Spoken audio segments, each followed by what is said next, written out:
बात तो हम संसारी भी नहीं बता सकते। किसी से पूछा जाए कि भाई तुमने जलेबी खाई, बताओ कैसी मीठी, तो कैसी मीठी नहीं बता सकता, ये बता कि मीठी थी।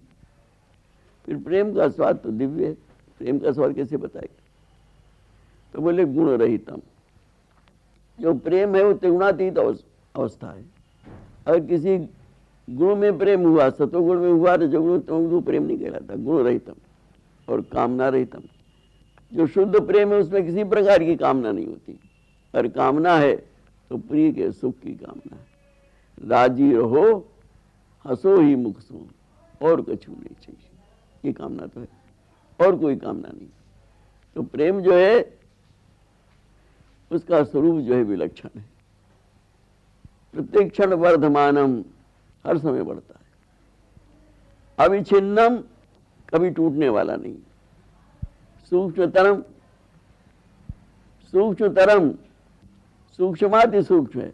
और अनुभव रूपम, केवल प्रेम का अनुभव होता है, उसे बताया नहीं जा सकता। सबसे बड़ी क्वालिटी है तत्सुखी सुखित्वम, दूसरे के सुख में सुखी होना ही प्रेम है।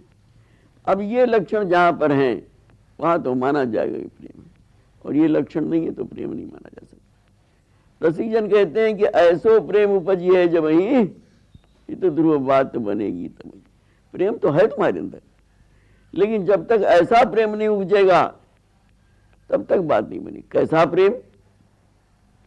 तिनको प्रेम और ही भांति, अद्भुत रीति कही नहीं जाती। जैसा प्रेम श्यामा श्याम में, क्योंकि प्रेम एक निराकार तत्व है, ये आप समझ। प्रेम प्रेम सब कहते हैं, किसी से पूछो भाई प्रेम की कैसी शक्ल है, चुप हो जाएगा। प्रेम लंबा है कि नाटा है कि ठिगना है कि कैसा है, चुप हो जाएगा। कैसा है प्रेम? काला है कि गोरा है, किसी को पता नहीं। प्रेम प्रेम सब चिल्ला रहे, क्योंकि निराकार है। उस प्रेम का साकार स्वरूप कौन है? कहले प्रेमी।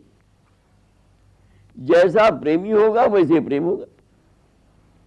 तो रसिकों ने कहा कि प्रेम के उज्ज्वलतम स्वरूप, शेष स्वरूप जो है वो श्यामा श्याम। इनका प्रेम जो है अगर तुम्हारे जीवन में आ गया तो तत्सुखी सुखित्व की भावना आ जाएगी। उस दिन मैंने आपसे बताया था कि प्रिया प्रीतम का प्रेम कैसा है। एक मन, एक दृष्टि, एक प्राण। ऐसा प्रेम अगर आ जाए तो जीवन सफल है, और ऐसा प्रेम नहीं आवेगा तो हुआ खत्म, हुआ खत्म हुआ। तो रसिकों ने कहा प्रेम करना कठिन नहीं। प्रीति प्रीति सबको कहे, कठिनता सुखी रीति। भाई प्रीति की रीति नहीं तुम जानते। तुम अगर संसार में प्रीति करते हुए दुखी हो तो इसलिए दुखी हो कि तुम्हें प्रेम करने का ढंग नहीं मालूम।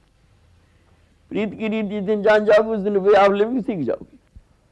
इसी संसार में महापुरुष भी जिंदा रहते हैं, इसी संसार में भगवान भी आते हैं, इसी संसार में हम और आप आते हैं।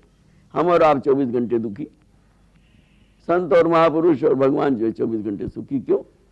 उनको कभी दुखी प्राप्त होता? क्योंकि वे ऑफ लिविंग जान गए वो, हमने अब वे ऑफ लिविंग नहीं जानी। तो भक्ति या प्रेम क्या सिखाएगा आपको? वे ऑफ लिविंग सिखाएगा। संसार में अगर रहने का तरीका जान गए आप तो संसार में कोई दुख नहीं, और तरीका न जाना तो फिर दुख ही दुख। तो तरीका क्या है? कौन सा तरीका है? वो रीति कौन सी है? ये बताएगी वे प्रीति की रीति रंगीलो ही जाने।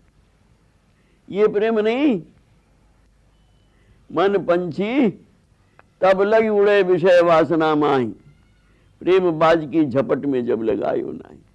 ये मन रूपी पंछी कब तक विषय वासना भी दौड़ेगा? ये खा लेंगे, पी लेंगे, पहन लेंगे, भोग लेंगे। जब तक प्रेम बाज की झपट में नहीं आया, और जिस दिन प्रेम बाज की झपट में आ जाए उस दिन इसका उड़ना बंद हो जाएगा। तो मन गति चंचल सबनते उपजत छिन्न सतरंग। ये मन की गति सबसे चंचल है, एक क्षण में 100 रंग बदलती है। लेकिन आवत तबई हाथ जो रसिकन को होए संग। ये हाथ में कब आती है? जब प्रेमियों का संग मिल जाता है। तो भाई प्रेमी मिलना बहुत कठिन, और अगर प्रेमी मिल गया तो बेड़ा पार। प्रेमी कौन? प्रेमी कौन? रसिक कौन? कभी सोचा? तो सबसे बड़े प्रेमी जो है प्रिया प्रीतम। धर्मी बिनु नहीं धर्म, धर्म बिनु नाहि धर्मी। श्री हरिवंश प्रताप मरम जानहि ते मर्मी। सेवक जी बोले कि वो इस राशि को समझते हैं, जो जानते हैं धर्मी के बिना धर्म की स्थिति नहीं और धर्म के बिना धर्मी की स्थिति नहीं। आज अगर हिंदू न हो तो हिंदू धर्म कहाँ रहेगा? आज अगर मुस्लिम न हो तो इस्लाम धर्म कहाँ रहेगा? अगर ईसाई न हो क्रिश्चियन धर्म कहाँ रहेगा? तो धर्मी से धर्म है, और अगर धर्मी न होता तो धर्मी कहाँ से आ जाता? इस बात को इसने समझ लिया, पहले उसने श्री हरिवंश की उपासना का रहस्य समझ लिया। तो धर्म है प्रेम, धर्म है हित, और उसके सबसे बड़े धर्मी कौन है? धर्मी है श्यामा श्याम, धर्मी है श्यामा श्याम। तो जितना मतलब ये प्रेमी का स्वरूप उज्जवल होगा उतना ही आपका प्रेम ही सर्वश्रेष्ठ उज्जवल होता जाएगा, और जितना प्रेमी का स्वरूप दबा हुआ होगा उतना ही श्रेष्ठ नहीं होगा। तो ये जो 4 रस की बात की जाती है इसीलिए तो की जाती है। वृंदावन रस में क्या है? वृंदावन रस में हरिवंश महाप्रभु ने एक काम किया कि जितनी रस में कड़वाहट थी सब निकाल दी। भक्ति में क्या क्या कड़वाहट है? एक तो भक्ति में निगम नीर मिली एक भयो। भक्ति में निगम का नीर मिल गया, वेदों का जल मिल गया। आज भक्ति हो रही कर्मकांड हो, ये करोगे तो ये मिलेगा, ये करोगे तो ये मिलेगा, ये करोगे तो मिलेगा। अरे भाई भागवत की सप्ताह क्यों होता है? हमको बात बता दो। भागवत तो इतना बड़ा ग्रंथ है कि वो अगर महीनों कहा जाए तो भी ठीक है। सप्ताह क्यों होता? क्योंकि कर्मकांड हो गया ना। सप्ताह सुनने से भाई परीक्षित ने सुना 1 हफ्ते, उनके सामने तो मुसीबत थी बेचारों के सामने। उनको तक्षक हंसने वाला था 7 दिन के अंदर, इसलिए सुखदेव जी ने 7 दिन के अंदर भागवत सुनाई। हमको आपको कौन सा तक्षक हंसने वाला है? हम आप क्यों करते हैं? इसलिए कि भागवत सुनने से कल्याण होगा। क्या कल्याण होगा? भागवत की जो कथा है, भागवत का जो महात्म्य है, उस महात्म्य में एक कथा जो हमको बहुत प्रिय लगती है, आप लोगों ने सबने सुनी होगी। जब आत्मदेव नाम का ब्राह्मण था एक, उसके बच्चा नहीं था। उसने सोचा मेरे एक बच्चा होता तो मैं बड़ा सुखी होता। एक दिन कुएं पे पानी भर रहा था, उधर से एक योगी निकले। योगी को उसने पानी पिलाया। योगी ने पूछा कि बच्चा तुम उदास क्यों? बोले महाराज आप तो सब जानते हो, हमारे संतान नहीं। योगी ने उसकी ओर देखा, बोले तुम्हारे तो भाग्य में संतान है ही नहीं। अब उसको योगी पर और कॉन्फिडेंस हो गया कि जो ये बता सकता है शक्ल देख के, वो बच्चा भी दे सकता है। उनके पैरों पे गिर पड़ा कि हमको बच्चा दो। योगी ने कहा देखो आत्मदेव, जो भाग्य में नहीं लिखा है उसको लेने से सिवाय दुख मिलेगा और कुछ नहीं मिलेगा तुमको, समझ लो। लेकिन आरत कहा न करे कुकर्म, तो आर्त था। आर्त क्या कुकर्म नहीं कर सकता है? आर्त क्या कुकर्म नहीं कर सकता है? तो आर्त था। उसने कहा महाराज बच्चा दे दो किसी प्रकार से। योगी ने एक फल दे दिया, ये अपनी पत्नी को खिला देना, 10 महीने बाद उसे बच्चा हो जाएगा।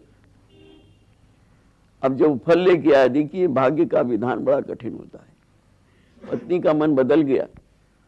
पत्नी ने कहा मैं इस फल को खाऊंगी तो मेरे गर्भ रह जाएगा, मैं जो कुछ खाऊंगी सब गर्भ के पेट में चला जाएगा, मैं तो सूख कर कांटा हो जाऊंगी।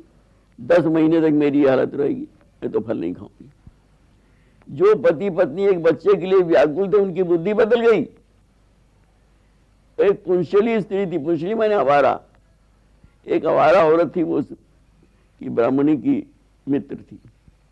उससे उसने कहा कि भाई ऐसी समस्या हमारे सामने, के लिए कोई समस्या नहीं, हमारे एक अवैध पुत्र है, इलीगल, हमारे पेट में है, वो 10 महीने बाद पैदा होगा, हम तुझे दे देंगे, तू कह देना मेरा है। ब्राह्मणी ने कहा रास्ता तो मिल गया, अब फल क्या करे? फल उसने खिला दिया गाय को। उस गाय से पैदा हुए गोकर्ण, सारा शरीर मनुष्य का, कान उनके जो थे गाय के। और जो पुंशली का लड़का था, वो जो इसको बताया कि इसने हमारा बच्चा, वो हुआ धुंधकारी। वो जन्म से ही बड़ा बदमाश, उद्दंड, सबको मारना पीटना सब करना। आखिर मतलब माँ बाप को इसने कुएं में ढकेल दिया, सब मर गए।